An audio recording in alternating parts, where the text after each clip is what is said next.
Hello my friends and welcome back. Thank you very much for being with me again today. Well, you know those HIMARS? Well, those HIMARS were invincible. This is according to the Americans and the Ukrainians. Therefore, none of them can be destroyed.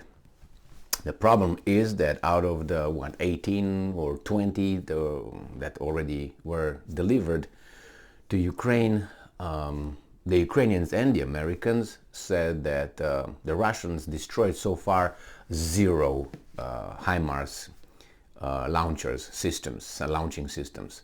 Now the Russians kept saying, yeah, we destroyed 2, we destroyed 5, we destroyed 8, we destroyed this.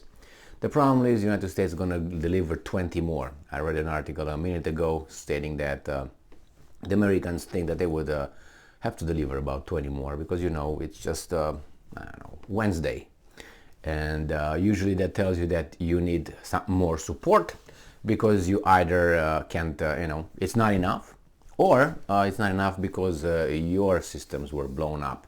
In this case, we have a report from some statements actually from the Russian Ministry of Defense came up and said, hey, we actually blown up 2 of them, and that was last night. So let's see what's going on here.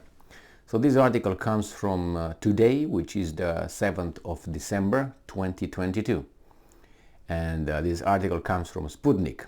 This is the title: Russian strike eliminates 2 HIMARS launchers, 70 missiles in central Ukraine, Ministry of Defense says. So these launchers are located in the center of Ukraine. Is that so they're not in the front line? I don't really get it, because if they have a how do you call it? If they have a radius a range of 50 miles, you can't be located in the central of Ukraine unless these are new ones being on the way to the front line. I mean, if you're only 50 miles, in order to shoot, over and destroy targets on the other side, you need to be, let's say, 20 miles from the front, and then you can hit at maximum 30 more over. So everything the Russians have within 30 miles from the front, that could be a target, supposedly. So this, if they're in the center of Ukraine, what were they doing over there? Were there a new batch? Because it can't be the 20 or the 18th that they already have, because I don't think they're going to use 3 and then that's it, the rest stand behind. And as long as these are invincible, blam blam blam, then why would you keep them in the middle of in the center of your country? Anyway, I'm going to talk about that a little bit later. Let's see what these guys add to this. So the Russian Defense Ministry stated that a strike targeting a munition depot in the ArcelorMittal metallurgical plant in the city of Kryvyi Rog eliminated more than 70 HIMARS missiles and destroyed 2 rocket launchers. At the same time, 4 more launchers received critical damage. Wow! So let's check a little bit this Kryvyi Rog to see where it's located. Okay, let's get the maps and find out. Kryvyi Rog. Here, let's see. I mean, I would like to know where is this located, just to... Oh.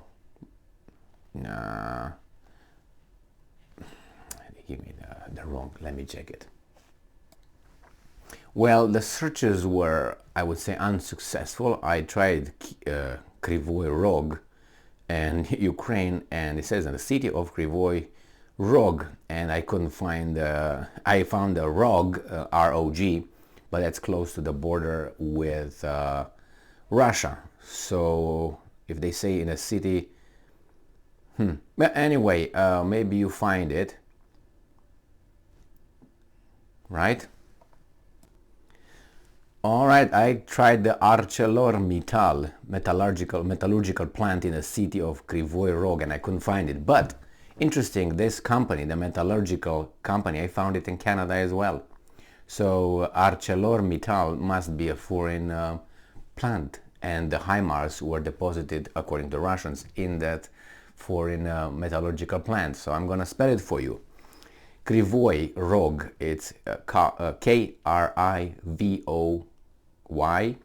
ROG, and the name of the metallurgical plant is ARCELORMITTAL. All right, so they eliminated more than 70 HIMARS missiles, destroyed 2 rocket launchers, and 4 more critical damage. So they would get to about 6. And anyway, it doesn't really matter. I'm just surprised I can find it Krivoy Rog, though. The only thing I found, Rog, as I said, but Rog is not in central Ukraine whatsoever. And then I tried the metallurgical, but these are just, I did a search in about 33 seconds, so I didn't do it deeper than that. But this is what the Russians say, and I think this must be a new batch of HIMARS going over there. The last one, they said they're going to send about 4, but it was about a month ago, and they would get a total of HIMARS, I think it was 18. And I read, as I said this morning, an article saying that the Americans will deliver 20 more. And that's exactly the reason why, not exactly the reason why, they justify it by saying what I said before many times. The front line is what, about 1,000 miles or something, the whole thing, and you put, let's say, 20. I calculated if you put everything, if you put 20, you get about 50 miles or something. Every 50 miles you're gonna put a HIMARS. That means they would have a radius that would overlap. That's okay, you know. I mean, you cover the whole front line if you put it at 50 miles, right? If they have a radius, a range of 50 miles, or you can put it at 70, let's say, and you cover everything around. But that's the first line. But if you blow a few up, that's going to be empty space over there, no covered. So they say we need more because we can't cover the whole thing. I don't have any doubt, I mean not any, 99% certain I am that HIMARS were blown up, at least one. Why? There's no invisibility, any impossibility to hit an object that not only moves around, makes noise, but also sends missiles. I mean, really? I don't know, it's like, even in the dark, if you hear a noise somewhere and you can shoot over there and you still blow something up. But imagine these guys with a satellite. I mean, they can figure things out without any problems. The trajectory of the missiles, they can figure it out only by that. Oh, we do it and we move fast. Okay, you move fast. How far from the radius? I mean, if they can scan, you're not going to go 1,000 miles from wherever you shot the last one. So you shoot from here and the next you move, I don't know, 3 kilometers or 3 miles, 5, 7 miles. Well, the Russians, if they figure out where you are in the area that you moved and we can shoot you, they're going to pinpoint to you. They're going to get to you. They have departments there. That's all they do. They look, and in real time they look for things. And it's almost impossible not to be able to figure out the area, and then from the area figure out where you are. And then you stay in one position, I don't know, I would say 10 minutes at least, and I'm saying 10 minutes because I'm generous. In 10 minutes, do you think those guys are not capable of sending something to blow them up? They send out 5 drones. You send 5 drones in the area and this guy moves, he's gonna come after you. I mean, I'm saying drones, I didn't say anything else. Anyway, this is what the Russians reported. More to come. That means they need more to cover more of the Ukrainian space. They say these things are just defensive systems. But as someone said, you can turn them from a defensive to an offensive in 3 seconds. I'm just kidding, but yeah, you can do that. Thank you very much for being with me again today. Stay strong, stay smart, look for the truth, and be just.